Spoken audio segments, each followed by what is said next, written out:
Okay, so this week we have, speaking of cultural appropriation within movies, let's do a Rotten Tomatoes themed game of movies that have involved a prominent, strong African American lead.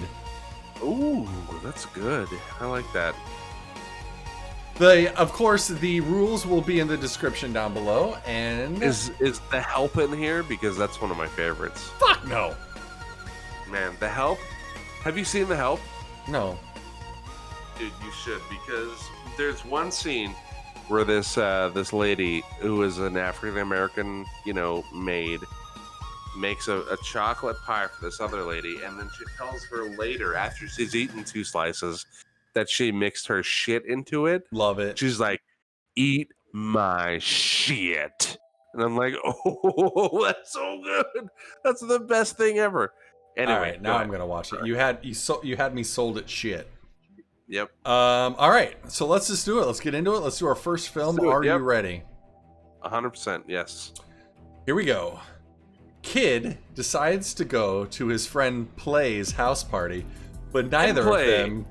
House party. Yes, neither of them can predict what's in store for them.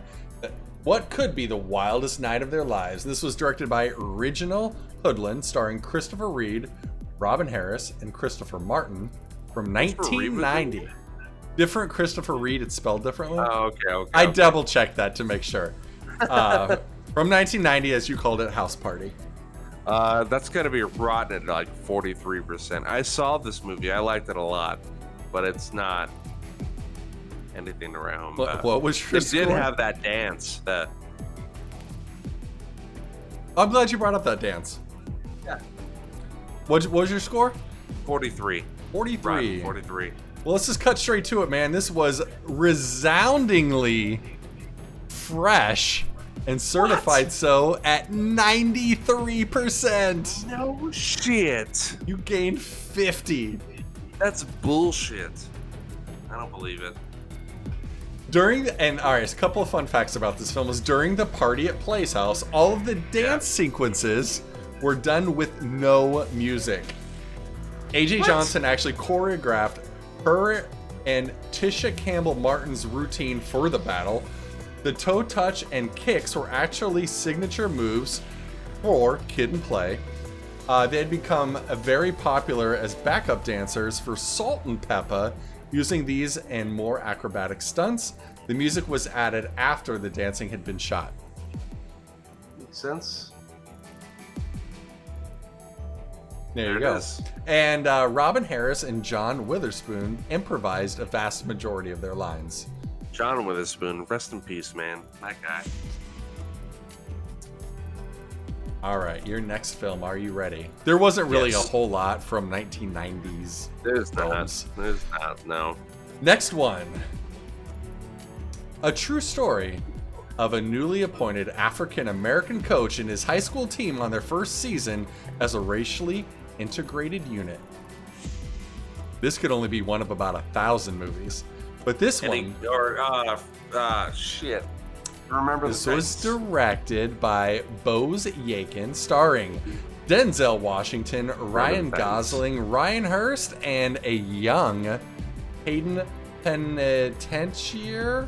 How do you say her last name? Real pretty. I don't know. It doesn't matter. Gorgeous. Good for her. From 2000, as you said, Remembering the Titans. Remember the Titans. Do you remember the Titans? I remember them. I remember them. I do remember them. This movie nailed it. Strong side, left side. Yeah, I remember. This one, oh god, hit me hard because I was, I played football. Yes, you did. Back in the day, and my coach, we went on a retreat, and I say retreat, but it was a camp where we were running a lot. We just went running. We were running a lot at a higher elevation. So we went to Flagstaff and we were running a whole bunch. And I remember one time at dinner, he played this movie and he talked about it prior to playing it. And he was an older gentleman and he told us about how true to life that this movie was. And he got emotional about it because he remembered a lot of the things like ringing true with his experience playing football as a kid. And he started crying and shit. And we were all just like, pussy. But it's like, you know, that's your coach. You're like, you got his back, but it's very much daddy just slapped mom at the dinner table awkward. It's like play the movie, like, you know, fucking, it was weird. Get it. What's your score? Roll it, bring it back in. Yeah, I that's where I was going right after that. So that being said, it being so impactful to a large group of people, I would say this is fresh and certified so at 86%. Well, that's a better guess. It is fresh, but not as fresh as you think it would be. It's only fresh at 73%. So you're gonna gain another. That's not 13. terrible. Yeah, a lot better than 50. And there's one scene in this film where a brick is thrown through Coach Boone's window. Now, in real life, because this is a true story, it was actually an old toilet that was thrown through the window, but filmmakers thought it would be too funny, so they switched it to a brick. It is pretty funny. And then in the original script was actually full of profanity. I'm imagining the N-word. But Disney, in an effort to produce a good family film, asked Jerry Bruckheimer to remove all extreme profanity from the script. Much to Walt Disney's chagrin. Yeah. Walt Disney wanted all of that in there. Yeah. It's like N-word, N-word, N-word. Yeah, Walt himself, quite the racist. Do we have Jews in here too? They're taking over everything. Damn, Kitty, you are needy tonight. Man. What is it? Why are you so needy? Why don't you go lay down and go sleep? Love me, the kitty. Make like Samara and go like pretend to be dead for a while. Oh yeah, she might be dead at this point. Let's go put a mirror in front of her face. Marie and the wee baby Leonardo are very, very similar here. You ready? Yeah. Oh. Unconscious. I love it. Your Anyway. whole family's sleeping. I think sleeping is cute. Am I alone on that? No. I mean, yes and no. Like there was one time, Samara and Marie were asleep. Marie was pregnant, and they were sleeping next to each other, and they were both like, face to face. So they were just breathing each other's. Oh, gnarly! I was like, ooh, your mouths are real dry and stinky. Yeah, like makes you wonder if you have a cat at your house because it definitely shit in one of their mouths. Yeah. All right, next film. Do it. Good call. All right, I'm gonna admit I never saw this one, and I'm gonna butcher this name, and it's gonna make me look stupid. And I think you've seen it, so T'Challa, heir to the hidden but advanced kingdom of Wakanda, must step forward to lead his people into a new future and confront a challenger from his country's past. Yeah. This was directed by Ryan Coogler, starring Chadwick Boseman, Michael B. Jordan, Black Panther. right, Yeah, and it's Lupita Nyong'o's T'Challa. Yeah. from 2018, Black Panther. It's very good. Michael B. Jordan's villain here is one of the best villains in Marvel cinematic history. It's very good. If you haven't watched it, watch it. It's very fantastic. It You were is. just talking to me today. I was about going you through all watching the Avenger Marvel movies. That's true. Yeah, so watch Black Panther. It's one of the most fleshed out villains outside of Thanos, right? Yeah. That they've done, and it's very good. Where you sympathize with the villain, you know what I mean? Where you're like, oh, That's yeah, a good villain. I get it. Yeah. God damn it, this movie has to be fresh. One, because it's a Marvel movie. Two, because of how well this movie, not how well this movie did, but the political climate in which this movie was released and the amount of incredible support that it got after that. Because you still see hashtag Wakanda Forever in tweets today. So I would say this one is, I mean, they're there. I would say fresh, certified so 92%. That was a good guess. Your best guess yet. As this one was, of course, like you said, certified fresh. But even fresher than you had guessed at 96%. Oh, god damn it. All right, lengthy ones on this one. So in response to being asked what it felt like being one of the only non-black actors on the set, and sometimes the only non-black actor on the set, Martin Freeman, you said, you think, right, this is what black actors must feel like all the time. And then, let's talk about Wesley Snipes. Wesley Snipes wanted to play the Black Panther in the 1990s ever since Marvel approached him with the project. So he went to Columbia Pictures with a script. Given the limitation in special effects at the time, Black Panther's suit was basically be a leotard with cat ears. John Singleton was briefly considered as director, but this never materialized as Snipes insisted on keeping the story situated in Africa, while Singleton wanted to place the character in the USA during the Civil Rights Movement. Another obstacle proved to be the fact that the Black Panther was still mainly associated with the militant Afro-American activist group. Snipes later worked with Marvel as the vampire hunter Blade in the Blade 1998 franchise, and kept his interest in the Black Panther film, but never materialized due to disagreements over the script. Ultimately, he got too old to play the part. He aged out.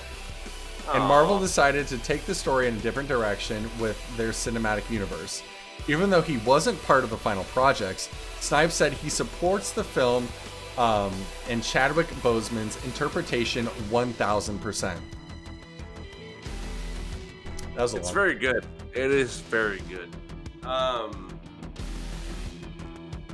And I mean, yeah, Wesley Snipes was in Blade, but I mean, if you do the research on that movie, he was only kind of in Blade. Like, especially Blade Trinity, he didn't speak to the director at all. He was just like, and he just showed up. His stunt double had to stand in for most of his scenes for him because he refused to talk to the director. So he was only Wesley Snipes is only in speaking portions of Blade Trinity. Anything else is all his stunt double, like everything, like from stop talking about Blade Trinity. Anyway, it's important that you stop talking about that. Fucking Wesley Snipes, that piece of shit. And then, anyway, lastly, Wakanda is actually seen as a location on a shield monitor in Iron Man 2. They're all tied together. The location of Wakanda on the map is shown in between Ethiopia and Southern Sudan. Okay, your next film. Are you ready? Keep it rolling. Yes. With the help of a German bounty hunter, a freed slave sets out to rescue his wife from a brutal Mississippi plantation owner. This was, of course, written and directed by Quentin Tarantino, starring Jamie Foxx, Christopher Waltz, and Leonardo DiCaprio from 2012, Django Unchained. Waltz. Yes. The best, right? Did I say Christopher Waltz? I meant Christoph. I even have it so written down. Good. He's one of my favorites, man. But go ahead. Continue. Now you guess the score. Oh, I thought you were continuing. Christoph Waltz is, oh my god, fantastic. Jamie Foxx was amazing. Leonardo DiCaprio was phenomenal. And snubbed again. Yeah, snubbed again. He had to get mauled by a bear in order to get a fucking Oscar. That's all it took. So that's it. What's her name? The other chick, something Washington. I don't know. I actually haven't seen this movie. Hang on. I saw some of the movie, but I didn't actually get to see the end because I was married at the time. Kerry Washington, right? Okay. She makes this cry face, and she does it in this movie, and she's done it in everything she's done since. Where it's not Claire Danes' cry face, where she's just like, you know. Yeah. But she does this thing where she does a thing with her upper lip, which is like I don't know why she does it, but it's gross and nobody likes it, and everybody makes fun of her for it.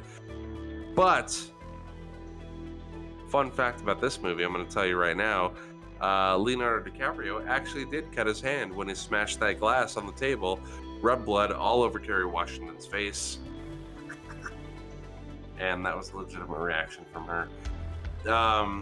I would say Django Unchained is certified fresh.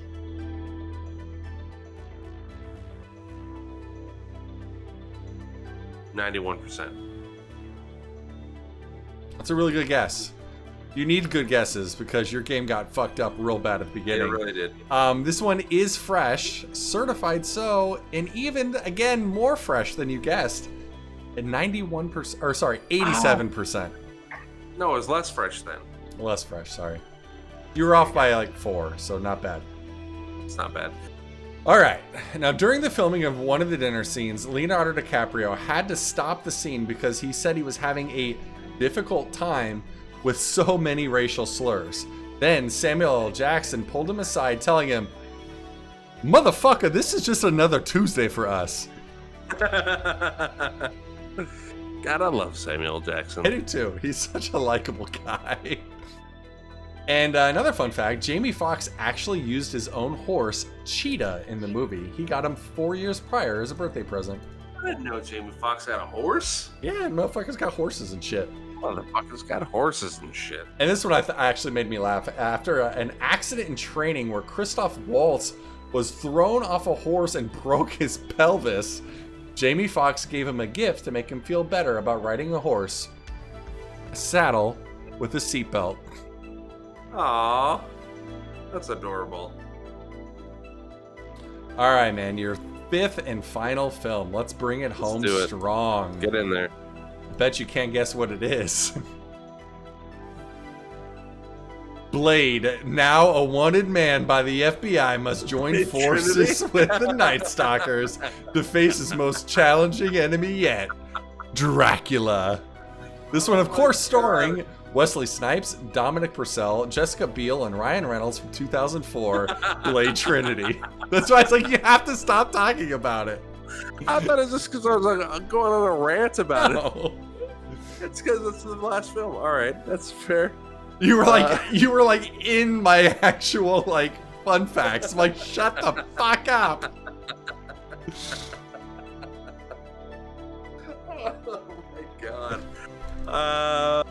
Fuck. Blade Trinity was not the greatest of them. Let's call it. Ryan Reynolds and Jessica Biel did great with what they were given. Like they did a fantastic job. Wesley Snipes, you could tell he phoned it in. I think Chris Christopherson was in there for the first little bit. He was killed off shortly into the movie. I would say this one is fresh, but not very. 67%.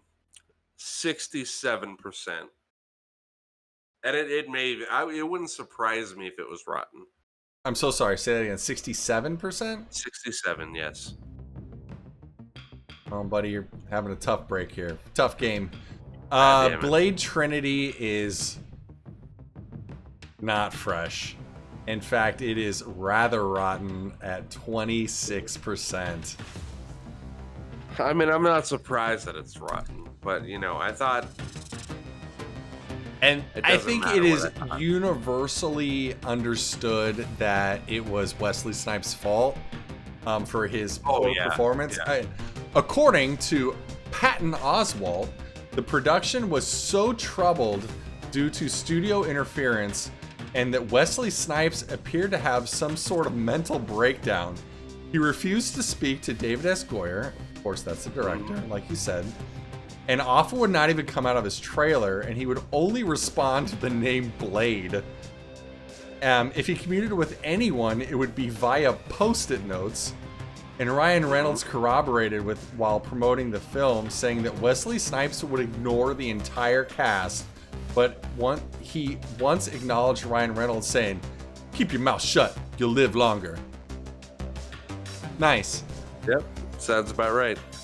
Yeah, yeah, that makes sense. And Jessica Biel inadvertently destroyed a camera costing more than $300,000 when she fired an arrow directly into the camera's lens. She was directed to aim for the camera, which had a plexiglass shield in front of it to protect it, except for a small opening in front of the lens. Biel had perfected archery skills while training for her role to such a degree that when she fired the arrow at a distance of approximately 50 feet at the camera, as she was directed, it went directly through the lens and into the camera itself, destroying it. The footage in the incident is included on the DVD extras. That's pretty impressive. I didn't know that one. I Yeah. didn't know that one. And one of television commercials for the film was recalled the day after airing because it accidentally credited Jessica Biel as Jessica Alba. Ugh, Whoops. that's rough. That's Whoops. sad. Not the same Jessica. No. Whatever happened to Jessica Biel? I feel like she was high in her game until about this She film. was in she was in The Sinner on USA, which is fantastic. Oh, she went to TV? Yeah. Yeah. That sucks. There it is. Tell me my total. Let's Give it to me. wrap it up here. So you had a tough game, buddy. I did. I'm gonna need a The first one and calculator for last this. one were like, Pretty rough. yeah. Come on, Ram, you can do it. I'm gonna guess 122. Let me guess my score. Fresh at 122. So you had 41 on Blade Trinity, 4 for Django. You had 4 again for Black Panther. You had 13 for Remember the Titans. House Party, you had a resounding 50. It's rough. It's a rough one. It put you at a resounding R&B group from the early 2000s, 112. 112. Ooh, that's a good R&B group. Nice. I love 112. Nice R&B R&B group. R&B. Yeah, it's a good R&B group. 112. Peaches and Cream. That's it, baby. I need it because you know that I'm a fiend. There it is. Fucking A. You want to call it a show, my man? Yeah, let's call it, man. Bring it home, baby girl. So that was the epitome of the Bloody and Sutty show this week. That was the end. We did it. We had a beginning, we had a middle, we had an end, we had a climax and a resolution. We did all those things. I climaxed at least twice. Especially that 25-minute rant you did right at the beginning. But we appreciate you guys for being here. If you guys are watching us on the YouTubes, please give us a like, subscribe, hit the bell icon so you can get notified when we release any other videos, because we do other videos aside from the podcast. We do some reaction videos. We do some, time to time fucking, real life videos. We do a lot of shit. So get notified when that happens. If you're listening on the podcast, thanks for tuning in. We appreciate you endlessly. But keep on keeping on. Stick around. We're here. We're not going fucking anywhere. In this pandemic world that we live in, sucks being alone.